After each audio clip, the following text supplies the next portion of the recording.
তো স্যার একটা কথা না বললেই নয়। আপনি যখন জয়েন করলেন তখন আমরাও সিটি কলেজের প্রথম ব্যাচ আপনার মানে স্টুডেন্ট হিসাবে। আমরা তখন ইন্টারমিডিয়েটে ভর্তি হই এবং পর্যায়ক্রমে আমরা বিকম পর্যন্ত পড়াশোনা করি।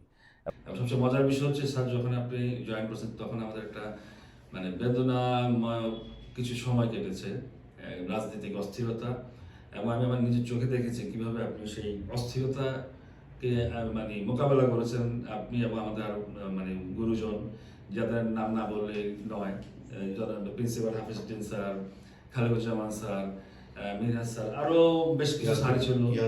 হ্যাঁ, ইয়ান্ডু Sarkar, Hafiz, Hafiz sir, Hafiz sir, Gazi sir, হ্যাঁ, তাদের কথা না বললেই নয়। অবশ্যই। এবং তখন আপনি অনেক ইয়াং ছিলেন এবং খুবই এনার্জেটিক ভাবে আপনি সবকিছুই মোকাবেলা করছেন, আমি নিজে চোখে দেখেছি। তো স্যার সেই সময়কার পড়াশোনা অনেক নষ্ট হয়েছে সিটি কলেজে, তার ভুক্তভোগী আমি নিজেও একজন।